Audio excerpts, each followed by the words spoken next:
بسم اللہ الرحمن الرحیم۔ میرا قرآن کتنا آسان۔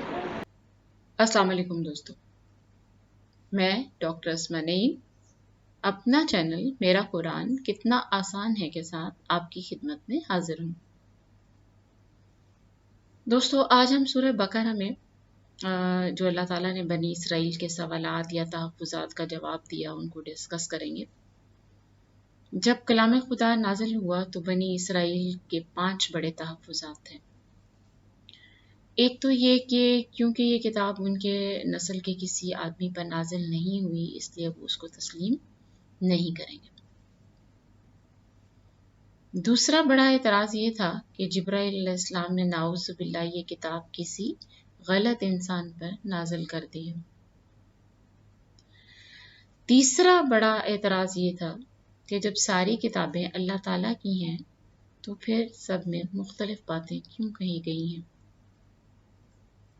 چوتھا اعتراض یہ تھا کہ اللہ تعالیٰ ہمیں دکھائی کیوں نہیں دیتے اور ہم پر اپنی نشانیاں ظاہر کیوں نہیں کرتے۔ اور 5واں بڑا اعتراض قبلے کا رخ چینج کرنے پر تھا۔ اللہ تعالیٰ جو کہ ہر چیز پر قادر ہیں، 2 جہانوں کے رب ہیں، سچے ہیں، انہوں نے ان کے سوالوں کے جواب صرف اس لیے دیے تاکہ وہ جان لیں کہ جو باتیں وہ تنہائی میں کرتے ہیں، چھپ کے کرتے ہیں مسلمانوں سے، اللہ تعالیٰ کو ان کی بھی خبر ہے۔ اور جو لوگ جو ہیں اسلام کی طرف مائل ہو رہے ہیں یا اس کتاب الہی سے متاثر ہو رہے ہیں، لیکن ان گمراہ کرنے والے لوگوں کے سوالات سے ان کے قدم ڈگمگا رہے ہیں، تو ان سوالوں کے جوابات پا کر وہ اللہ تعالیٰ کی رحمت کے حقدار ٹھہریں اس دین کو قبول کر کر۔ تو چلیے دیکھتے ہیں کہ اللہ تعالیٰ نے ان کے سوالات کے کیا جواب دیے۔ سب سے پہلا سوال یہ تھا کہ یہ کتاب کیونکہ ہماری نسل کے کسی بھی بندے پر نازل نہیں ہوئی، یہ باہر کی نسل سے ہے، اس لیے ہم اسے تسلیم نہیں کریں گے۔ جی دوستو، تو اس سوال کے جواب میں اللہ تعالیٰ نے ان کو یاد دہانی کروائی کہ یاد کرو بنی اسرائیل، ہم نے تمہیں تمام قوموں پر فضیلت دی تھی، ہم نے تمہیں فرعون کی غلامی سے نجات دلوائی، پھر جب موسیٰ علیہ السلام اللہ تعالیٰ کی طرف گئے 40 دن کے لیے تو تم نے پیچھے سے بچڑے کو معبود بنا لیا، تم نے بے حد زیادتی کی، لیکن اس کے باوجود میں نے تمہیں معاف کیا کہ شاید تم شکر گزاروں میں ہو جاؤ۔ اس کے بعد تم نے موسیٰ علیہ السلام سے خدا کو دیکھنے کی ضد کی، جس کی وجہ سے تم پر شدید عذاب نازل ہوا، تم بے جان ہو کر گر گئے، لیکن پھر اللہ تعالیٰ نے یعنی میں نے تمہیں معاف کر دیا کہ شاید تم شکر گزاروں میں ہو جاؤ۔ پھر موسیٰ علیہ السلام نے تمہیں بیت المقدس کو آزاد کرانے کے لیے قوم ملاقہ سے جنگ کرنے کو کہا، انہوں نے تمہیں یقین دہانی کرائی کہ اگر تم وہاں پہ حملہ کرو گے تو تم جیت جاؤ گے، لیکن اس کے باوجود تم نے جنگ کرنے سے انکار کیا کیونکہ تمہیں اللہ تعالیٰ پر یقین نہیں تھا۔ جنگ کرنے سے انکار کیا اور یہ کہا کہ موسیٰ تم اور تمہارا رب ان سے جنگ کریں، ہم ہرگز ان سے جنگ نہیں کر سکتے، جس پر اللہ تعالیٰ بہت زیادہ ناراض ہوئے اور ہم نے تمہیں یعنی اللہ تعالیٰ نے ان کو میدان طے میں 40 سال تک بھٹکا دیا۔ ایک بات آپ کو بتا دوں کہ جو بنی اسرائیل تھے ان کا اصل جو علاقہ تھا وہ شام تھا، جبکہ حضرت یوسف علیہ السلام کے دور میں وہ مصر میں آئے تھے اور اب وہ دوبارہ مصر سے شام کی طرف روانہ ہوئے تھے حضرت موسیٰ علیہ السلام کے ساتھ۔ تو یہ جو میدان طے ہے یہ بھی مصر سے شام کی طرف جاتے ہوئے راستے میں ہے، اور یہ تقریباً کوئی 10 میل کا ایریا ہے جس میں اللہ تعالیٰ نے ان کو 40 سال تک بھٹکا دیا۔ وہ اپنا سفر شروع کرتے تھے رات کو جب وہ پڑاؤ کرتے تو دوبارہ صبح اٹھنے پر وہ اسی جگہ پر ہوتے جہاں سے انہوں نے سفر شروع کیا تھا. کیونکہ وہ میدانی علاقہ تھا، وہاں پہ کوئی چیز زندگی کے لیے میسر نہیں تھی. اور دوستو، آپ اللہ تعالیٰ کی مہربانی دیکھیے. اللہ تعالیٰ ان سے ناراض تھے، ان کو سزا ملی ہوئی تھی، لیکن اس کے باوجود حضرت موسیٰ علیہ السلام کی دعا پر اللہ تعالیٰ نے ان کے لیے من و سلوہ اتارا، کیونکہ وہاں پہ کھانے کا انتظام نہیں تھا. من جو ہے وہ ایک شہد کی طرح کا میٹھا سفید سا حلوہ تھا، اور سلوہ جو ہے وہ بٹیر کی طرح کا بھنا ہوا گوشت تھا، بے حد لذیذ تھا، جو اللہ تعالیٰ نے ان کے لیے اتارا. اس کے علاوہ انہوں نے موسیٰ علیہ السلام سے کہا کہ جب ہم سفر کرتے ہیں تو اس میدان میں بہت زیادہ دھوپ ہوتی ہے. حضرت موسیٰ علیہ السلام نے اپنے رب سے دعا کی اور پھر اللہ تعالیٰ نے ان کے اوپر ابر کا سایہ کر دیا. کہ اللہ تعالیٰ ان کو اپنی مہربانیاں یاد کرا رہے ہیں، ان کو بتا رہے ہیں کہ تم کہاں کہاں کیا کیا کرتے رہے اور میں نے تمہارے لیے کیا کیا. میں نے تمہارے اوپر ابر کا سایہ کر دیا تاکہ تم اس دھوپ سے بچ سکو.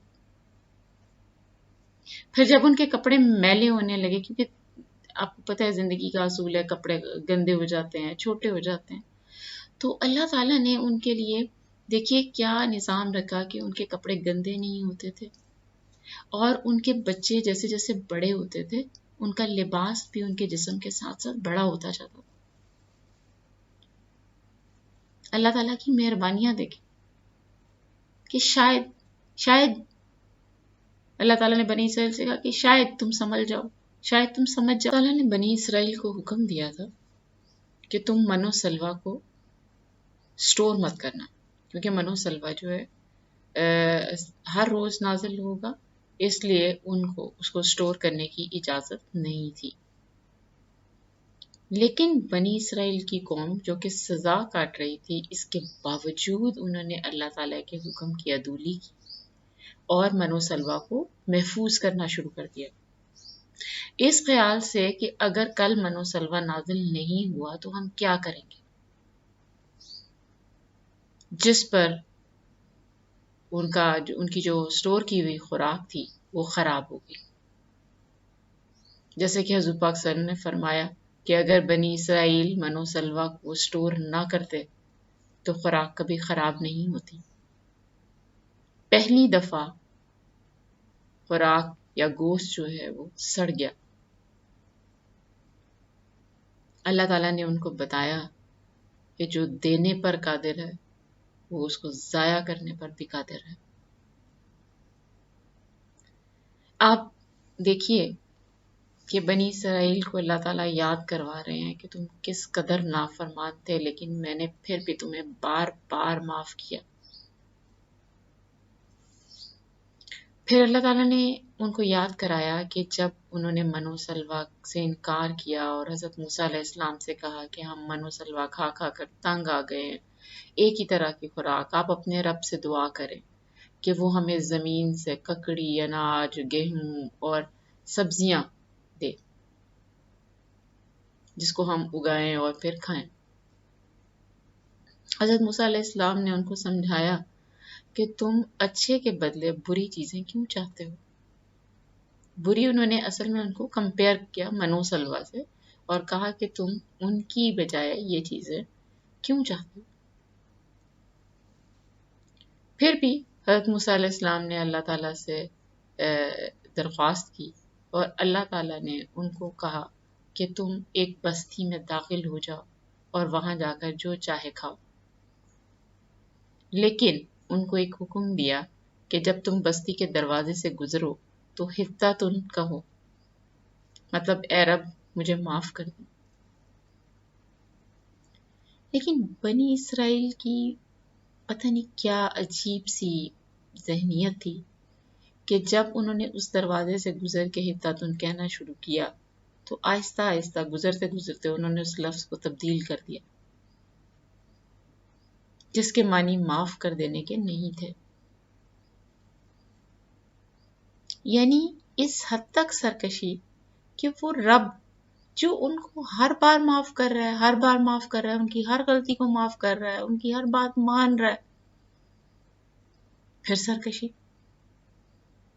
جس پر اللہ تعالیٰ کو پھر بہت زیادہ غصہ آیا اور ان کے اوپر طاعون کا عذاب نازل ہوا۔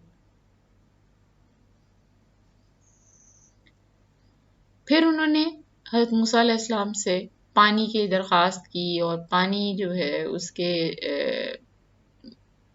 اس وقت نا بنی اسرائیل کے 12 فرقے تھے۔ حضرت موسیٰ علیہ السلام نے اپنا عصا زمین پر مارا اور زمین سے 12 چشمے پھوٹے، جو اللہ تعالیٰ نے ہر فرقے کے لیے علیحدہ علیحدہ دیے تاکہ وہ فساد نہ کریں۔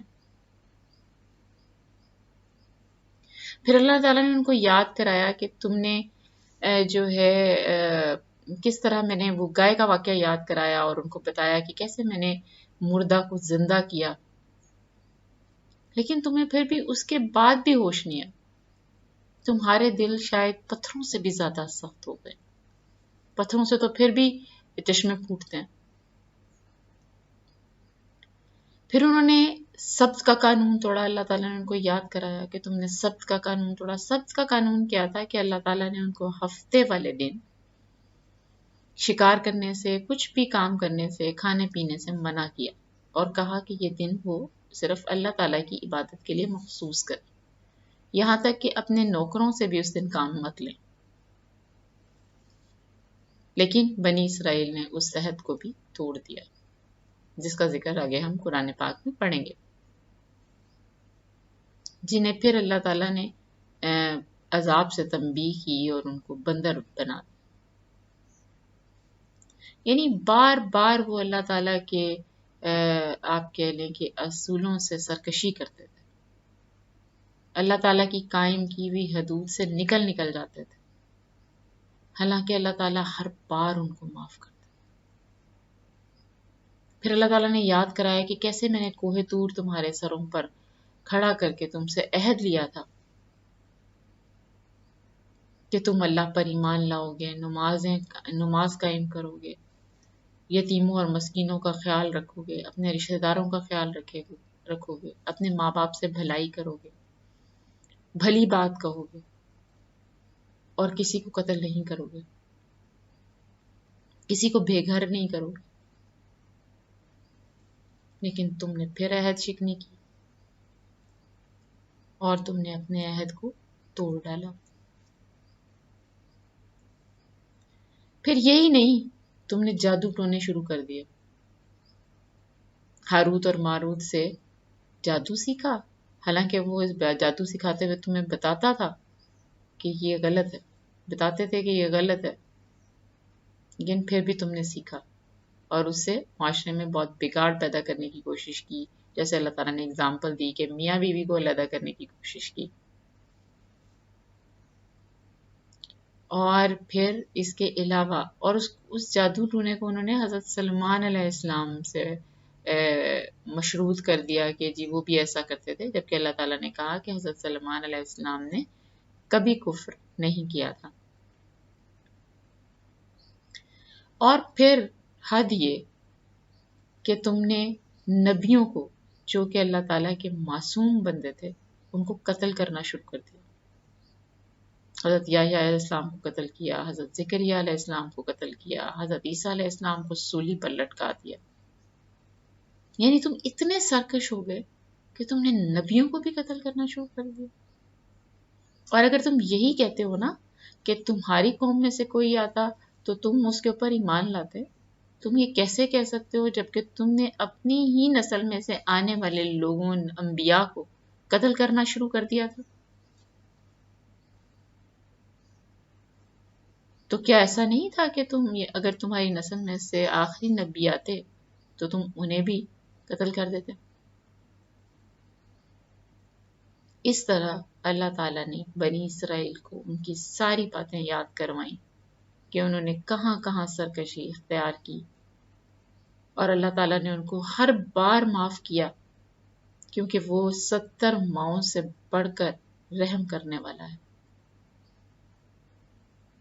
لیکن پھر جب آخری کتاب اور آخری ہدایت آ گئی تو اللہ تعالیٰ نے کہا کہ اب جو اس ہدایت کو نہیں مانے گا میں اس کو معاف نہیں کروں گا اور ان کے لیے سخت عذاب ہے۔ دوستو آپ یہاں سے دیکھیے، ہم ڈر جاتے ہیں، ہمیں ڈرا دیا جاتا ہے کہ ہم یہ کریں گے وہ کریں گے تو عذاب ہے جی، جہنم، سیدھا جہنم میں۔ آپ نے یہاں پہ نوٹ کیا کہ جن کے لیے اللہ تعالیٰ نے سختی اختیار کی انہیں جہنمی قرار دیا، ان کو کہا کہ اگر تم اس کو نہیں مانو گے نا اب کی بار تو اب تمہیں میں معاف نہیں کروں گا۔ آپ یہ دیکھیے کہ اس پاک ذات نے ان کو کتنی دفعہ معاف کیا،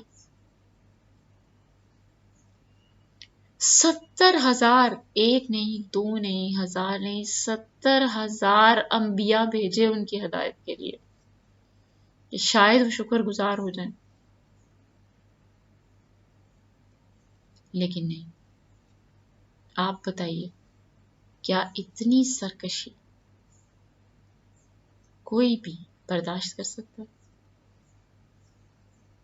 پھر کہیں جا کر اللہ تعالیٰ نے ان کو کہا کہ اب کی بار اگر تم نے اس ہدایت کو قبول نہیں کیا تو میں تمہیں معاف نہیں کروں گا۔ پھر ایک چانس دیا کہ اس کتاب پر ایمان لے آؤ، حضور پاک صلی اللہ علیہ وسلم کی باتوں پر ایمان لے آؤ، نماز قائم کرو، زکوٰۃ دو، بھلائی کرو تو میں تمہیں معاف کر دوں گا۔ ہمیں کہا معافی مانگ لو، جب بھی مجھ سے معافی مانگو گے میں تمہیں معاف کر دوں۔ تو بتائیے کیا میرا رب رحمان اور رحیم نہیں ہے؟ کیا اس نے ہمیں مارجن نہیں دیا؟ ہمیں ہر طرح سے ایسے لگتا ہے جیسے اللہ تعالیٰ تیار بیٹھے ہیں ہمیں معاف کرنے کے لیے، لیکن ہم بھی پرانی قوموں کی طرح۔ اللہ تعالیٰ نے سورہ بقرہ میں یہ ساری باتیں کیوں بتائیں؟ ان کو بتانے کا ایک بڑا مقصد ہمیں بتانا بھی تھا کہ سرکشی اختیار مت کرو، مت وہ کفر کا راستہ اختیار کرو، کفر کا رویہ اختیار کرو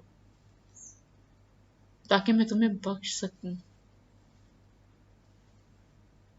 اللہ تعالیٰ کی اس مہربانی کا ایک بڑی وجہ پیارے نبی صلی اللہ علیہ وآلہ وسلم کی مانگی ہوئی وہ دعائیں ہیں جو انہوں نے اپنی امت کے لیے کی۔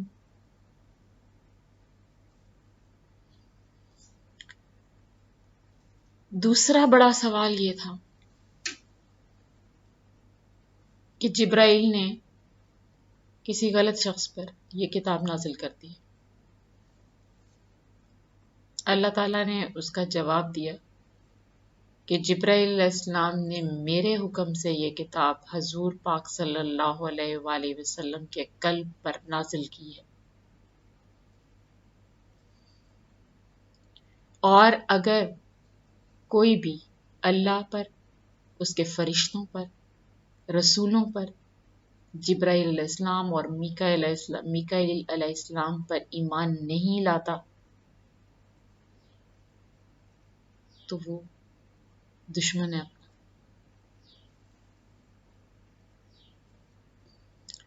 اس کے بعد تیسرا سوال یہ تھا کہ جب ساری کتابیں اللہ تعالیٰ کے لیے ہیں تو پھر ان میں مختلف باتیں کیوں ہیں؟ اللہ تعالیٰ نے جواب دیا کہ میں ہر چیز کا علم رکھنے والا ہوں، میں اپنی جو چاہے آیت کو جب چاہے منسوخ کر دوں اور اس کی جگہ نئی آیت لے آؤں جو اس سے بھی بہتر ہو یا کم از کم ویسی ہی ہو، کیونکہ میں ہر چیز کا جاننے والا ہوں۔ یعنی بنی اسرائیل کو بتایا کہ میں جو چاہے کروں، جو مجھے مناسب لگتا ہے میں ویسے ہی کروں گا، میں تمہارا رب ہوں۔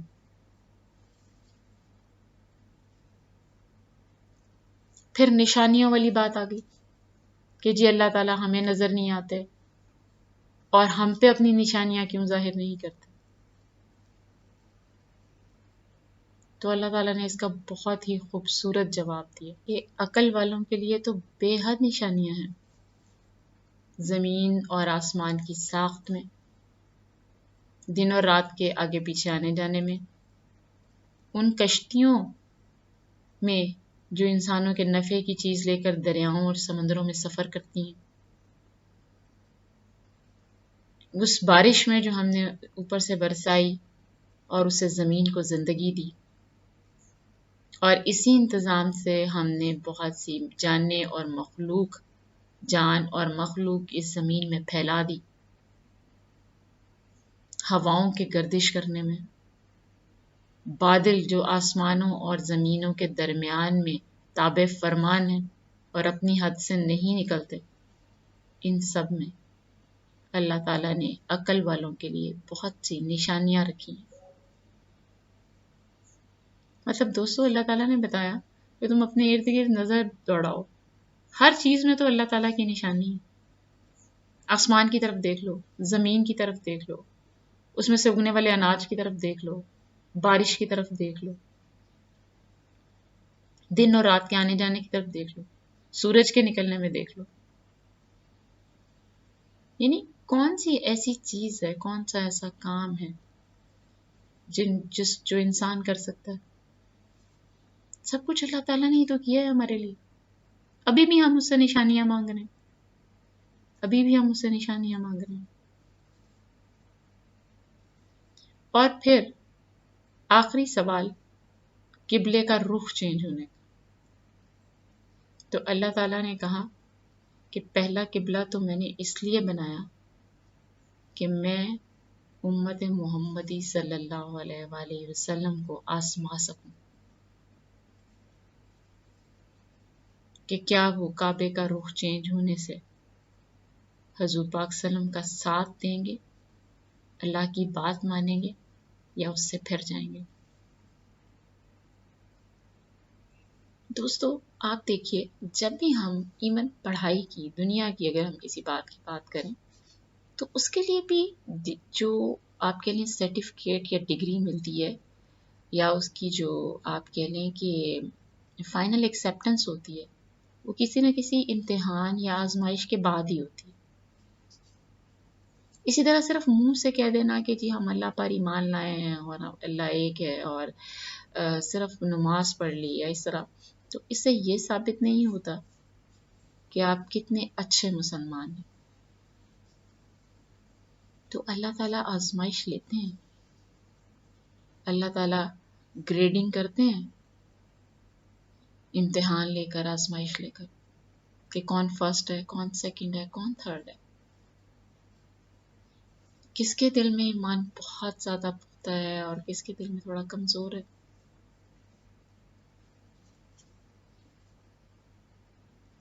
تو یہ ساری باتیں اللہ تعالیٰ نے سورہ بقرہ میں بنی اسرائیل کو کہیں بتائیں، بنی اسرائیل کو بتائیں اور ہمیں بھی بتائیں۔ مخاطب بنی اسرائیل کو کیا اور ساتھ ساتھ ہمیں بھی آگاہ کیا ان ساری باتوں سے۔ اور پھر اللہ تعالیٰ نے مسلمانوں کو تسلی دی، حضور پاک صلی اللہ علیہ وسلم کو تسلی دی اور کہا کہ تم ان لوگوں سے توقع رکھتے ہو کہ یہ اسلام لے آئیں گے، یعنی وہ لوگ جو 70,000 انبیاء سے صحیح نہیں ہوئے، تو آپ یہ توقع نہ رکھیں کہ یہ فوراً جلدی سے آپ کے بتائے ہوئے راستے پر چلنا شروع کر دیں۔ اور یہ بھی کہا کہ تم نے میرا پیغام پہنچا دیا، اب اگر ان میں سے کوئی لوگ اس کو نہیں مانتے تو اس کا کوئی قصور تم پر نہیں۔